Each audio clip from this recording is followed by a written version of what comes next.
Scientists used to consider Mars a geologically dead planet. It's smaller than Earth and loses internal heat faster. In the past, there was a lot of activity in its depths, and there are many traces of huge volcano eruptions on its surface. The largest volcano in the solar system, Olympus, can be seen from Earth, even with an amateur telescope.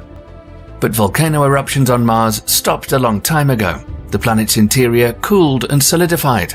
The internal cooling weakened its magnetic field.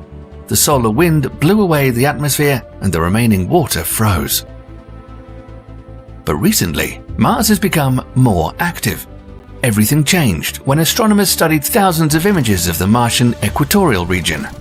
The images were taken between 2006 and 2020 by the NASA Mars Reconnaissance Orbiter. The high-rise camera took the images at an altitude of 300 kilometers above the Martian surface. The images allow us to distinguish individual objects with a size of up to 1 meter. The study revealed a large number of landslides and debris flows on the slopes of the Martian volcanoes. Scientists have discovered more than 4,500 traces of rocks that have left characteristic patterns in the shape of a Christmas tree, which usually happens after a strong earthquake. The longest trace is more than 2.4 kilometers long, and in total, these traces are around 900 kilometers long.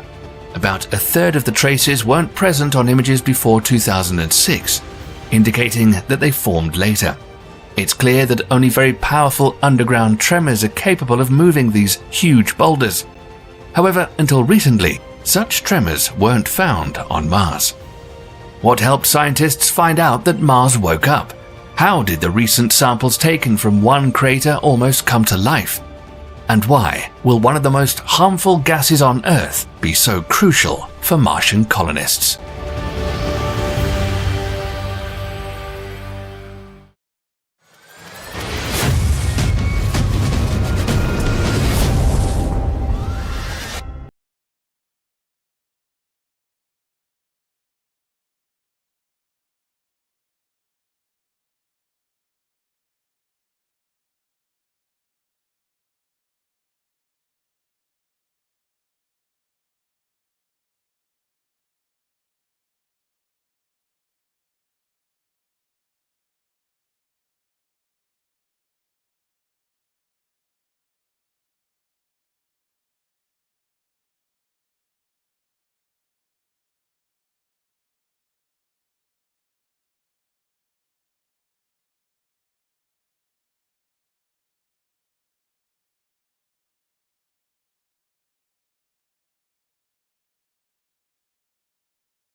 Mars bring us closer to solving the mystery of its habitability.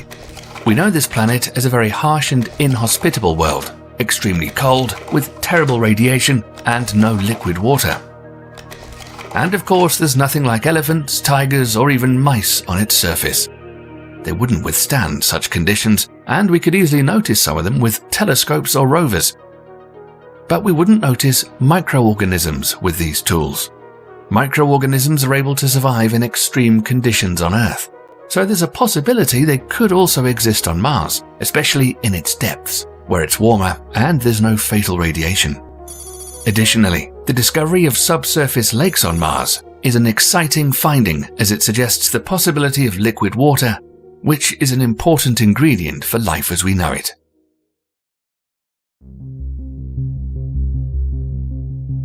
In 2018, radar instruments on the Mars Express spacecraft orbiting Mars detected a large underground lake on the planet's southern pole, as well as 3 smaller bodies of water nearby. The lakes span an area of over 75,000 square kilometers. This region is located in the Plain Austral, a large ice-covered plain. And in 2022, Instruments on the ExoMars orbiter showed there are also giant reserves of frozen or liquid water in the Valles Marineris canyons. They're hidden inside a canyon system running along the equator of the planet. The water in the canyons covers an area the size of the Netherlands. It's located very close to the surface of the planet, within the top 3 feet of soil. On Earth, similar subglacial lakes in Antarctica have been found to contain microbes, fish, and other organisms. This could also be the case on Mars. A small amount of heat is retained beneath the surface of Mars from the planet's interior, but it may not be enough to melt the ice. This means that lakes may be frozen due to a high concentration of salt. If it's 20 or more times saltier than Earth's oceans, even microorganisms would not survive. In order to understand this, scientists are trying to determine the composition of water in the underground lakes. They're also searching for signs of life in dried-up surface water bodies. Once, many lakes and rivers flowed on Mars. The planet was warmer and had an atmosphere. Many different organisms could have lived in such bodies of water, but up until recently, we couldn't find any traces.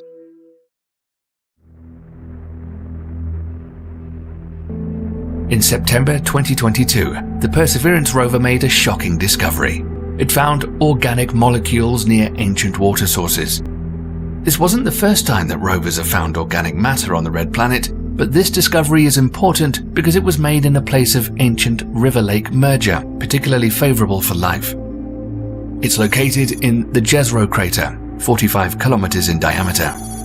The delta formed about 3.5 billion years ago and had been accumulating sand, dirt, and salts over time. Perseverance has extracted the largest amount of Martian organic molecules from this mixture to date. On Earth, fossils of ancient organisms are also commonly found in such sedimentary rocks. The Sherlock instrument on the Mars rover Perseverance, which is designed to identify organic and chemical substances, scanned molecules from the Jezero crater.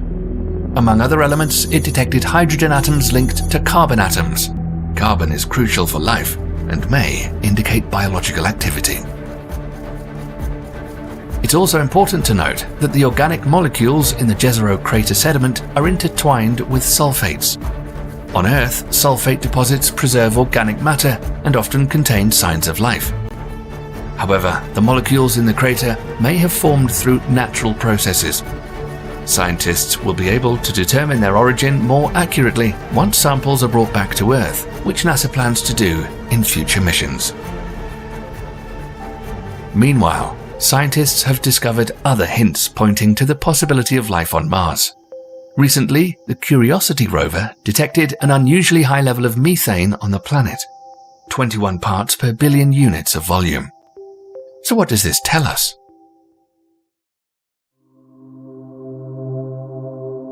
Methane in higher concentrations is found in the Earth's atmosphere and is formed due to the emissions of living organisms. Researchers are planning to find out if the gas on Mars is also related to the activity of its inhabitants. If the methane had formed a long time ago, it would have already broken down into its component elements. Another possibility may be that the gas is a product of interaction between rock and water. But methane isn't the only gas scientists are curious about. Carbon dioxide, considered harmful on Earth, may soon become invaluable on the red planet. The experimental device MOXIE, the size of a toaster, was brought to Mars on board of Perseverance. Its parts were printed on a 3D printer from a nickel-based heat-resistant alloy. Its composition also includes a lightweight aerogel for heat retention and a thin external gold coating that reflects infrared radiation. Thanks to this, the unique device is able to withstand a temperature of 800 degrees Celsius, at which gas transformation occurs. MOXIE has recently produced pure oxygen from CO2. It works by separating oxygen atoms from the CO2 molecules. The byproduct, carbon monoxide, is released into the atmosphere.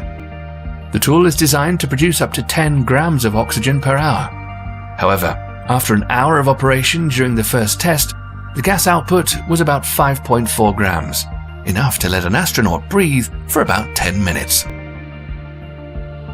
The device is particularly valuable because it's virtually unlimited in terms of raw materials, as the atmosphere of the red planet is 96% carbon dioxide.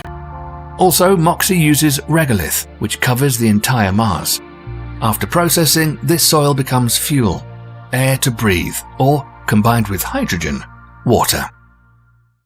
Mars is composed of a toxic mixture of carbon dioxide, nitrogen, and argon, and MOXIE is getting closer and closer to solving this problem. In addition, Elon Musk plans to refuel rockets directly on Mars for the return trip to Earth. To do this, he wants to build a factory on the red planet to produce methane and liquid oxygen from water ice and atmospheric carbon dioxide. If researchers do find microorganisms in the subglacial lakes, it'll also be